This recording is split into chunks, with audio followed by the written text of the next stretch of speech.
LeBron James reunites with his childhood mentor, only to learn he's losing his memory. Before we get into the story, comment below where in the world you are watching from today, and if you like this story, don't forget to subscribe. LeBron James sat alone in his private gym, the dim light catching the gold of his championship trophies. The walls around him, covered in photos and jerseys, felt less like achievements tonight and more like heavy reminders. His body ached, but not from the latest playoff loss. It was deeper than that. A kind of emptiness he couldn't shake. The phone buzzed against the polished hardwood floor where he had dropped it earlier.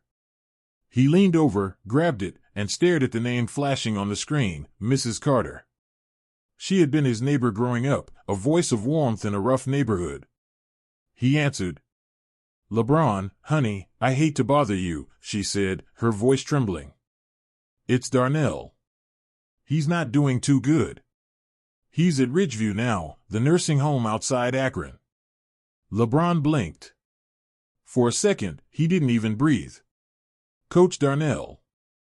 The man who taught him how to shoot, how to dribble, how to believe. The man who fed him dinner some nights when food ran out at home. A man tougher than any coach LeBron had met in the NBA. And now he was in a nursing home? "I'll be there," LeBron said without hesitation. That night, he drove alone through the back roads leading to Ridgeview, past the old playgrounds and half-boarded-up gyms he used to haunt as a kid. Akron hadn't changed much. Maybe that's why it always pulled at him harder than any city he had ever lived in. No matter how high he flew, Akron was gravity. The nursing home was a plain brick building, the kind that felt like it had stories trapped in every wall. Faded photographs lined the hallways, pictures of smiling families, championship teams, faded birthday parties. It smelled faintly of disinfectant and old paper. The receptionist looked up, her eyes widening when she recognized him. LeBron signed in with a quiet nod, ignoring the stares he usually would have smiled through. Tonight wasn't about fans or photos. It was about one man. Room 208. LeBron hesitated outside the door. Through the small window, he saw Coach Darnell sitting in a recliner, staring at a TV that wasn't turned on. His once broad shoulders looked smaller, his hands fidgeted restlessly. Taking a breath, LeBron knocked gently and stepped inside.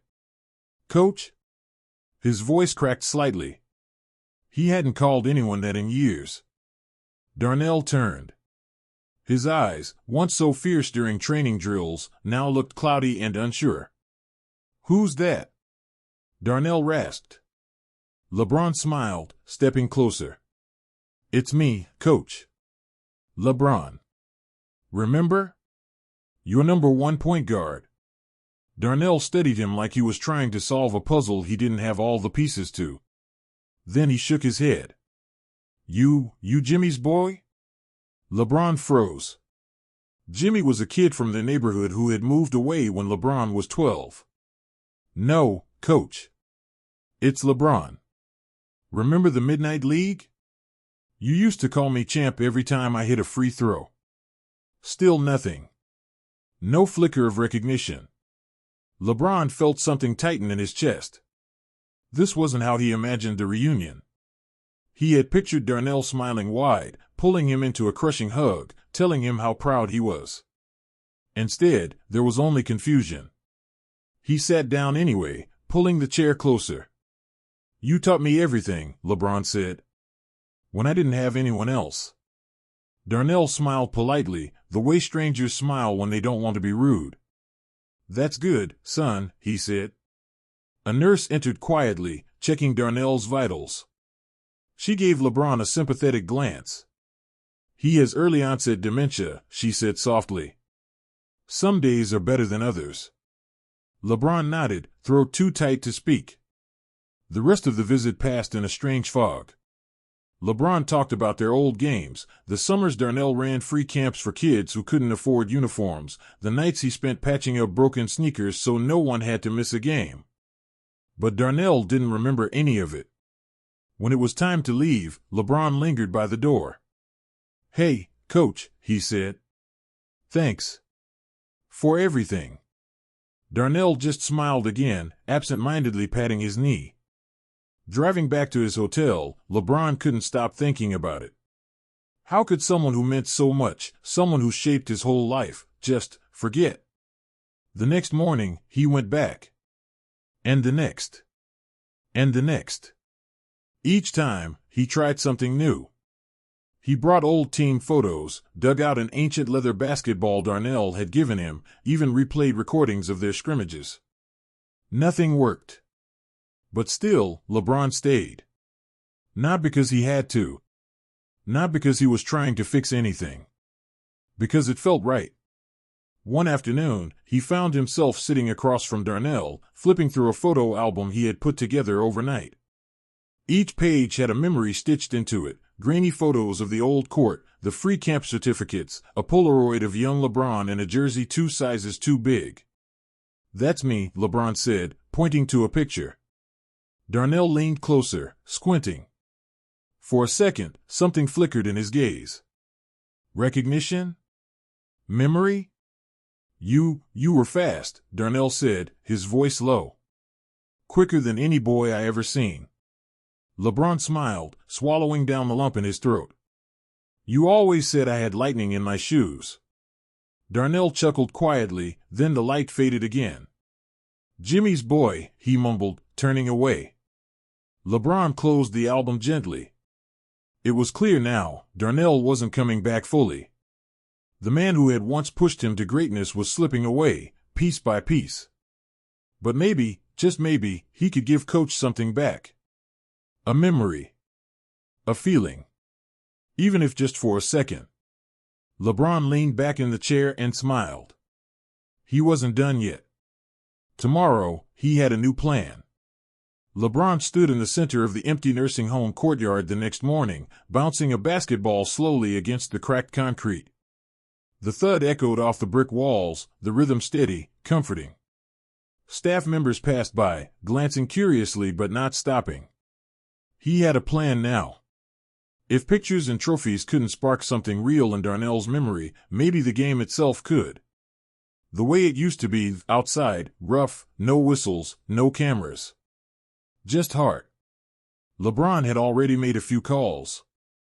Old friends. Former neighborhood players who still lived nearby. A couple of the guys hadn't touched a basketball in years, but they didn't hesitate when LeBron explained what it was for.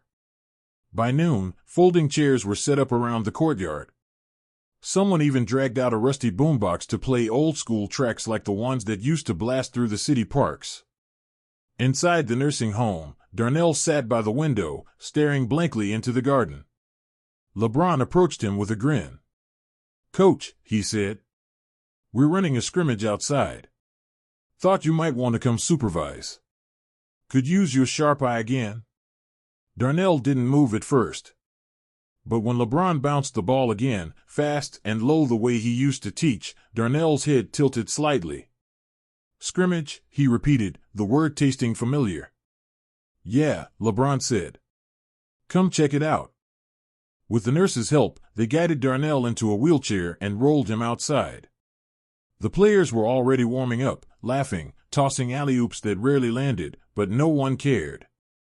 It wasn't about showmanship today. LeBron knelt next to Darnell's chair. "You remember running drills with us?" he asked. "Suicides until we threw up? Half-court press you made us do every night?" Darnell smiled faintly. "Ran you boys into the ground."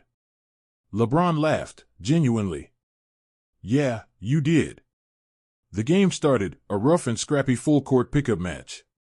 No refs, no rules beyond respect. The ball clanged off the rim, sneakers squeaked, players shouted in good-natured taunts. It was chaos, beautiful chaos. LeBron didn't play at first. He sat beside Darnell, narrating like a commentator, dropping familiar names and nicknames, hoping to pull a thread from the old coach's memory. "See that guy?" LeBron pointed. "That's Terrence. You called him Stone Hands because he couldn't catch a pass to save his life." Darnell chuckled, a sound full of gravel and ghosts. "Stone Hands," he muttered. It was working, at least a little. Midway through the game, LeBron couldn't resist. When Terrence botched an easy layup, LeBron called for the ball. He stepped onto the court, moving slower than the kids now, but smoother than anyone else. Instinct took over. He dribbled once, twice, drove to the hoop with a quick spin and laid the ball in, soft as a whisper. Cheers erupted from the players, laughter rolling through the courtyard. Darnell clapped once, a dry crack of his hands. LeBron threw a glance back and saw it, a sparkle in Darnell's eyes, faint but real. The game roared on. For a brief moment, it felt like nothing had changed. Like the years hadn't rolled by. Like they were still in that busted-up neighborhood park with Darnell's booming voice cutting through the dusk. Defense. Lock up. LeBron barked, mimicking his old coach. Darnell grinned wide enough to show teeth. Push him left, he shouted suddenly, startling a few nurses nearby. LeBron nearly tripped over himself smiling. That was a Darnell classic. He had yelled it 1,000 times during practices, no matter who they were guarding. The players responded, laughing, pushing each other, shouting instructions. The energy surged. They weren't just putting on a show anymore. They were playing because it mattered. At halftime, if you could call it that, everyone gathered around Darnell's wheelchair. They sweated through their shirts, grinning like boys, no matter how old they really were. "Coach," one of them said, kneeling. "You see that no-look pass? That's 'cause of you, man. You drilled it into us." Darnell blinked, looking overwhelmed. LeBron crouched down beside him. "You built us," he said quietly. "Even when no one else cared if we made it." There was a long pause. The air felt thick, charged. Then Darnell, slowly, like pulling a memory up from deep water, said, "I just wanted you boys to believe you could win. At anything. Life, ball, didn't matter." "You did," LeBron said, his voice rough. "You did, coach." The second half began, but this time, Darnell coached. Not the old way, barking orders and calling timeouts. But quietly, nodding, smiling, clapping when someone hustled hard. A hand gesture here, a knowing glance there. And it wasn't just for show. His presence changed the whole feel of the game. Players tightened their defense, made smarter passes, fought for rebounds harder than they had in years. Because Coach Darnell was watching. Near the end, LeBron took a deep three-pointer, a ridiculous shot he wouldn't have dared attempt when he was younger. It sailed high, arced perfectly, and dropped clean through the net. Everyone exploded, rushing the court like they'd just won the finals. And from his chair, Darnell cupped his hands around his mouth and shouted across the court, "That's my champ." LeBron froze. The ball rolled away, forgotten.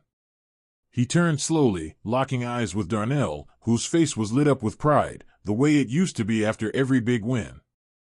It was fleeting. Seconds later, confusion crept back into Darnell's expression. The smile faded. The clouds rolled in again. But it didn't matter. LeBron felt a weight lift from his chest he hadn't realized he'd been carrying. Coach remembered. Maybe not forever. Maybe not even for the rest of the day. But for that moment, he remembered. As the players cooled off and began gathering up balls and folding chairs, LeBron sat down beside Darnell again. Neither of them spoke for a while. The sun was dipping low behind the nursing home, painting the sky with streaks of orange and purple. "You still got that spin move," Darnell said after a while, nodding. LeBron chuckled. "Only 'cause you taught me."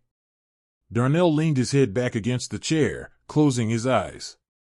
A soft smile rested on his face. LeBron stayed beside him, knowing now that some things didn't have to be permanent to matter. Tomorrow, though, he would try something even bigger.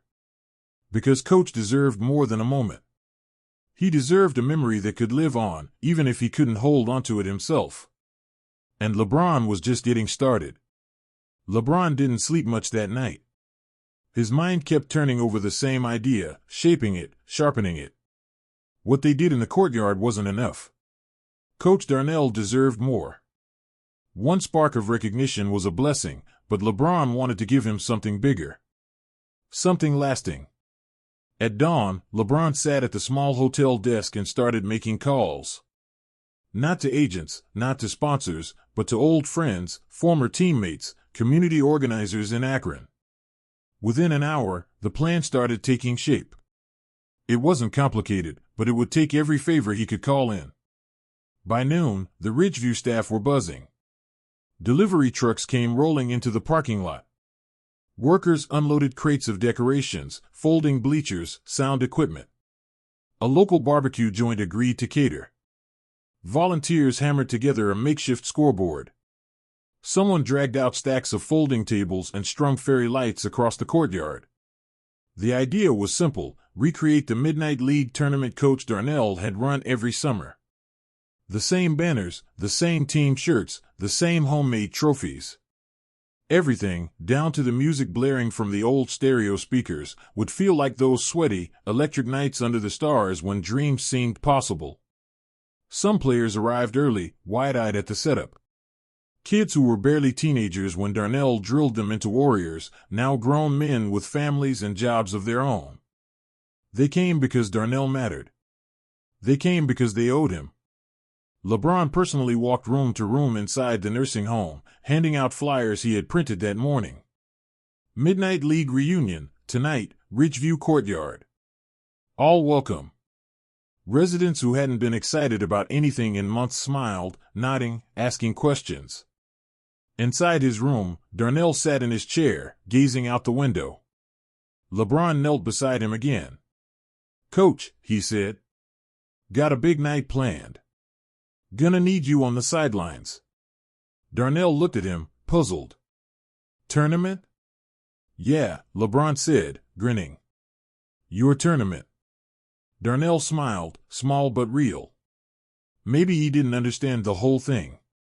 Maybe he just felt the energy in the air. As evening fell, the nursing home courtyard came alive. String lights twinkled. Kids chased basketballs across the cracked concrete. Music bumped from the old boombox. The smell of grilled ribs and corn on the cob floated through the warm air. It felt less like a hospital courtyard now and more like home. They set Darnell's chair courtside, just like the old days. A folding table in front of him held a clipboard, a whistle, and a battered black notebook, the same one he used to scribble plays in when LeBron was a kid. The players lined up. Teams were picked fast and rough, shirts versus skins, like they always did. No coaches, no brackets. First team to 21 points wins. Winner stays on. Simple. Pure. LeBron watched Darnell carefully during the first few games. At first, Darnell sat quietly, tapping the edge of his chair. But soon, as the games heated up, his old instincts kicked in. Box out, he barked at one team. Run the floor, he hollered at another. Players hustled harder every time he shouted, laughing between gasps for air. Grown men, successful in life, now teenagers again under the gaze of the man who once demanded their best. LeBron finally stepped onto the court for the fourth game, pulling a few old teammates with him. His knees weren't what they used to be, but pride pushed him harder than anything else. On the first possession, he faked a pass, juked his defender, and drove straight to the rim for a clean layup. Cheers exploded around the courtyard. Darnell slapped the table. "That's the way, champ." LeBron grinned through the sweat. He hadn't felt like champ in a long time. They played hard, no holding back. Elbows bumped, feet tangled, players crashed to the concrete and got up laughing. Ridgeview residents cheered from wheelchairs and walkers. Staff members clapped along. Even the volunteers manning the barbecue got caught up in it, chanting like it was the NBA Finals. But then, as the night peaked, something went wrong. In the middle of the sixth game, LeBron called a timeout, joking, not serious, and turned to the sidelines for water. When he looked back, Darnell's chair was empty. Panic shot through him. He dropped the ball and sprinted toward the sidelines, shouting, "Coach?" The crowd stilled. Someone pointed toward the open gate at the side of the courtyard. The street beyond was dark. Without thinking, LeBron bolted through the gate. He ran down the street, scanning the sidewalks, the storefronts. His chest burned, his mind raced. Where would Coach go? Where would he feel safe? Then it hit him. The old court. LeBron jumped into his car and floored it, tires screeching. The court was only a few blocks away, but every second felt like a lifetime. When he pulled up, he spotted him immediately. There, under the faint light of a busted street lamp, stood Coach Darnell. He wasn't lost. He wasn't scared. He was coaching. Invisible players filled the cracked court in his mind. He paced the sideline, barking out orders to ghosts, correcting mistakes no one else could see. Move your feet. Stay low. Swing the ball. LeBron's throat tightened. He stepped onto the court slowly, not wanting to scare him. Coach, he said softly. Darnell turned, and for one shimmering second, he looked at LeBron with total clarity. You back to run the floor, champ? He asked, voice strong. LeBron swallowed hard. Always, coach. Without a word, he picked up a loose ball lying by the fence. He dribbled once, twice, then passed it to Darnell, who caught it instinctively. The old man chuckled, spinning the ball on his finger like he used to teach the kids. They spent the next few minutes running an imaginary practice. Darnell called plays. LeBron moved through them, running cuts, setting picks, shooting at an invisible basket. It didn't matter that there was no crowd, no cameras, no scoreboard. It was perfect. It was home. Finally, Darnell's legs gave out. LeBron caught him before he hit the ground, cradling him like he weighed nothing at all. You're still the best I ever coached, Darnell murmured. LeBron closed his eyes, letting the words hit him like a punch to the gut. I learned from the best, he said. He carried Darnell back to the car, slow and careful, as if carrying something sacred. Tonight had been for Darnell. Tomorrow would be for his legacy. LeBron didn't sleep that night. He sat by Coach Darnell's bedside in Ridgeview, watching the slow rise and fall of his chest. The doctors said he would recover from the exhaustion, but the bigger truth hung heavy in the room. Darnell's time was running out. His mind, his memories, they were slipping away faster now. LeBron leaned back, staring at the ceiling. He hated how helpless it made him feel. In basketball, there was always something you could do. Push harder. Adjust your game. Outwork the clock.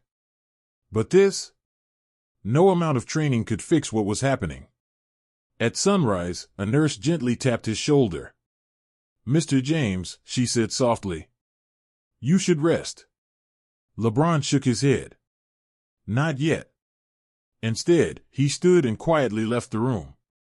In the small common area down the hall, he pulled out his phone and made another call. There was one last thing he could do. Something bigger than a game, bigger than a tournament. He was going to rebuild the playground. The old blacktop court where Darnell had spent his life, shaping broken kids into champions, had been abandoned for years. Cracks split through the surface. Rusted hoops leaned at sad angles. Weeds pushed through the lines where boundaries used to be drawn. It deserved better. Darnell deserved better. Within hours, the plan was moving. Construction crews arranged to meet him. Donations flooded in from old players, even from some who had never met Darnell but had heard the story. LeBron matched every dollar given, no questions asked. By mid-morning, LeBron stood at the edge of the ruined court, hands on his hips, as bulldozers roared to life. Workers ripped up the broken asphalt, hauling away years of decay. In its place, fresh concrete was poured. Brand new hoops gleamed in the sunlight. New benches. Bright painted lines. Lights strong enough to hold games deep into the night. LeBron made sure of one thing above all else: the court would stay open. Free. No fees. No registrations. No barriers. Just kids, a ball, and the dreams Darnell had always believed in. He didn't plaster his own name on it either. No giant logos. No marketing campaign. When the new court was finally finished, LeBron stood back and stared at it. The center of the court was simple, a black silhouette of a whistle, Darnell's old battered whistle, surrounded by the words, "Coach's Court, where belief begins." It was the perfect tribute. The next day, LeBron returned to Ridgeview with something in his hands, a brand new basketball, still smelling of fresh leather, and a plaque showing a photo of the new court. When he walked into Darnell's room, he found the old coach sitting up, looking out the window again. His shoulders sagged, his frame smaller than ever, but when he saw LeBron, he smiled weakly. "Champ," he whispered. LeBron swallowed hard, forcing a grin. "Got something to show you, coach." He pulled a chair close and set the basketball in Darnell's lap. Then he placed the plaque carefully on the bedside table. "You remember that old court?" LeBron said. "The one where you used to run us until we couldn't stand?" Darnell chuckled, running his wrinkled fingers over the ball. "I fixed it up, coach. It's yours now. Forever." Darnell squinted at the plaque, studying the image. A long silence stretched between them. For a second, LeBron wondered if he even understood. Then Darnell tapped the ball once against his palm, the way he always used to before a big speech. "You built it?" he asked, voice barely more than a whisper. LeBron nodded. "For you." Darnell smiled, and for a moment, he didn't look so tired. He didn't look so lost. "You were always more than a ballplayer, champ," he said. "You just didn't know it yet." LeBron gripped the edge of his chair, fighting the sting behind his eyes. "You saw it before anyone else did." "You believed," Darnell said, nodding slowly. "That's all it ever took." For a long while, they sat there in the soft morning light. No crowds, no cameras, no noise. Just a man and his coach. Just a student and his mentor. Later that afternoon, Ridgeview organized a small ceremony. They wheeled Darnell out into the courtyard. Some of the old players showed up again, dressed in their best. A few local reporters too, though LeBron had insisted it stay quiet. The director of Ridgeview gave a short speech about community, about legacy. Then she unveiled the second plaque, a replica of the one at the court, and dedicated Ridgeview's small recreation area to Coach Darnell. There weren't a lot of words after that. No one needed them. Instead, someone passed around a basketball, and without any formalities, a scrimmage broke out. Men in suits, teenagers, even some of the Ridgeview staff joined in. Laughter and cheers filled the air. LeBron didn't play this time. He sat beside Darnell, watching, smiling. "You did it, coach," he said quietly. "You saved us. All of us."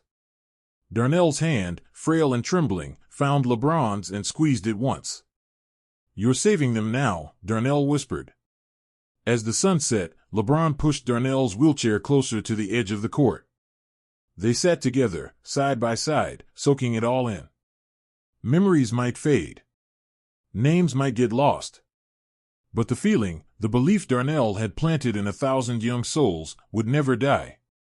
And neither would the man who taught a scared kid from Akron how to believe he was something special. LeBron leaned back, staring at the bright lights overhead. Tomorrow would come with its own battles. But tonight, he was exactly where he needed to be. Right here. Home. Weeks passed. LeBron kept coming back to Ridgeview, sometimes twice a day. He brought small things, a basketball magazine, an old scoreboard buzzer they once fixed together, even VHS tapes of their old tournament games. Some days Darnell was sharp enough to smile, to joke about LeBron's crossover still needing work. Other days he barely stirred. It didn't matter. LeBron stayed. One afternoon, LeBron sat by the window, the court plaque in his hands, while Darnell dozed lightly in his chair.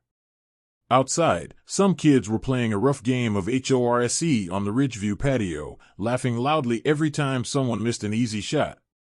LeBron watched them, smiling faintly. That energy, that spirit, it lived because of men like Darnell. Men who built kids up when nobody else would. As the sun slid lower in the sky, Darnell stirred. Champ, he said, his voice dry. I'm here, Coach, LeBron said, scooting closer. Darnell's eyes opened, and for a few rare, precious seconds, they were completely clear. You keep it going, Darnell said, gripping LeBron's hand weakly. The fire, don't let it die. LeBron nodded hard, feeling the weight of the promise sink deep into his bones. I will, Coach. I swear. Darnell smiled. It wasn't the fierce grin of his younger days. It was softer, peaceful. And then he leaned back in the chair, letting out a long, steady breath. LeBron stayed with him as the minutes dragged out. A nurse came in quietly, checked Darnell's pulse, and looked up at LeBron with soft, understanding eyes. He was gone. The room didn't explode into grief or drama. It was quiet. Gentle. Fitting. LeBron stood slowly, took the whistle that Darnell always kept around his neck, and slipped it off carefully. He closed Darnell's hands over his chest, the way players used to after a hard-fought game when they gave respect to the opponent. Then he walked out into the fading light. He didn't cry. Not yet. There would be time for that later. Outside, the world kept moving. Kids kept playing. The sunset kept bleeding orange across the horizon. Life, messy and unstoppable, rolled forward. The funeral was simple. Just how Coach would have wanted it. Old players came from every corner of the state. Some brought their kids, teaching them about the man who had taught them. There was no long sermon, no fancy speeches. Just stories. One by one, they stood up and spoke. How Darnell bought them shoes when they couldn't afford them. How he showed up at court dates, at parent-teacher meetings, even at hospitals. How he taught them that hard work wasn't just about winning games, it was about surviving life. LeBron was the last to speak. He didn't prepare a speech. He didn't need to. He just stood there, looking at the crowd, feeling the weight of all the lives Darnell had touched. When I was 10, LeBron said, I thought basketball was about being the best. About getting trophies and awards. Coach taught me different. He paused, glancing at the worn whistle he now carried in his pocket. He taught me that the real game is about lifting people up. Making them believe. Giving them a shot when no one else will. He looked up at the sky for a second, blinking fast. And because of him, he continued, I'm not just a basketball player. I'm a man. I'm someone who can stand here and say, I'm proud to carry on what he built. The crowd stood in silence for a long moment after he finished. Then, slowly, one by one, they clapped. It wasn't loud or showy. It was steady. Honest. The kind of applause Darnell would have respected. Later, at the newly rebuilt coach's court, they held the first official Midnight League game in Darnell's memory. The lights beamed down onto the fresh concrete. The new net snapped with every made shot. Kids raced across the court, laughing, fighting, chasing the same dreams Darnell had once planted in LeBron. Before tip-off, LeBron stood at center court, holding the old whistle in his hand. He blew it once.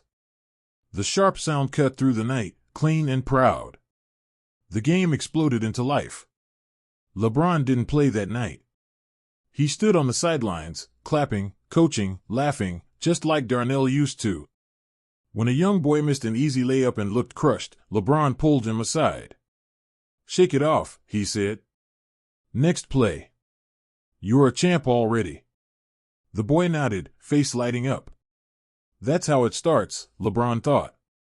One voice. One moment. One belief. Hours later, after the last shot was taken and the kids had all scattered into the night, LeBron walked the perimeter of the court alone. He let his fingers brush the cold metal of the new fences. He read the inscription under the whistle symbol again. Coach's Court, where belief begins. He closed his eyes and listened. In the distant night, he could almost hear Darnell's voice, booming like thunder. Push him left. Run the floor. You're a champ. LeBron smiled. The fire wasn't dead. It was just getting started. He slipped the whistle back into his pocket, took one last look at the court, and turned toward home. Tomorrow, new kids would show up. Tomorrow, new dreams would be born. And tomorrow, somewhere out there, another scared little boy would pick up a ball for the first time and find out he was something special. Thanks to a man named Coach Darnell. And thanks to the promises that real champions never break.